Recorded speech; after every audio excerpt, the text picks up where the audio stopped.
TPCC Zoom మీటింగ్లో CM Revanth Reddy కీలక వ్యాఖ్యలు చేశారు.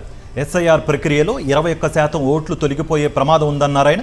ఇన్ఛార్జ్ మంత్రుల నుంచి బూత్ లెవెల్ వరకు బాధ్యత తీసుకోవడం వల్లే ఈ పరిస్థితి వచ్చిందన్నారు.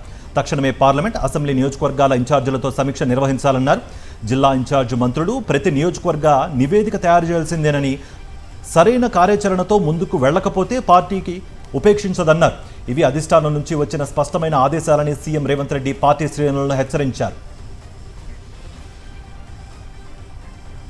ఈ అంశానికి సంబంధించి మరింత సమాచారం మా ప్రతినిధి రాకేష్ అందిస్తారు. రాకేష్, రాష్ట్రంలో జరుగుతున్న విధానం పైన కాసేపు క్రితం టీపీసీసీ ముఖ్య నేతల సమావేశం జరిగింది. ఈ సమావేశంలో సీఎం తో పాటు ఇన్ఛార్జి మీనాక్షి నటరాజన్, అలాగే పీసీ చీఫ్ మహేష్ కుమార్ గౌడ్ తీవ్ర స్థాయిలో పార్టీ నేతలపైన అసహనం వ్యక్తం చేశారు. మొత్తం తెలంగాణలో 73 లక్షల ఓట్లు తొలగిపోయే ప్రమాదం ఉంది. అంటే దాదాపు తెలంగాణలో ఉన్న ఓట్ బ్యాంక్ లో 21% ఓట్లుగా ఇవి ఉంది. 21% ఓట్లు పోయాయంటే అది తెలంగాణ ప్రభుత్వం, దీంతో పాటు పార్టీ శ్రేణుల వ్యవహార శైలి కారణం అంటే కూడా సీఎం రేవంత్ రెడ్డి ఆగ్రహం వ్యక్తం చేశారు. ముఖ్యంగా ఇన్ఛార్జి మంత్రులు సరైన తీరులో పనిచేయలేదు, బాధ్యతగా పనిచేయలేదు కాబట్టి ప్రస్తుతం పరిస్థితి నెలకొని ఉంది. ఇక్కడ నుంచి ఖచ్చితంగా ఇన్ఛార్జి మంత్రులందరూ కూడా ఆయా జిల్లాకు సంబంధించిన నివేదికలు వీలైన తొందరగా సిద్ధం చేసి ఈ 21% ఓట్లకు సంబంధించి ఎందుకు పోయాయి, ఏంటన్న వివరాలు వీలైన తొందరగా టీపీసీసీకి వివరాలు ఇవ్వాలంటూ కూడా ఆదేశాలు జారీ చేశారు. ఏఐసీసీ సూచన ప్రకారం స్పష్టమైన ఆదేశాలు జారీ చేసినా ఎట్టి పరిస్థితుల్లో ఎవరిని కూడా ఉపేక్షించాం.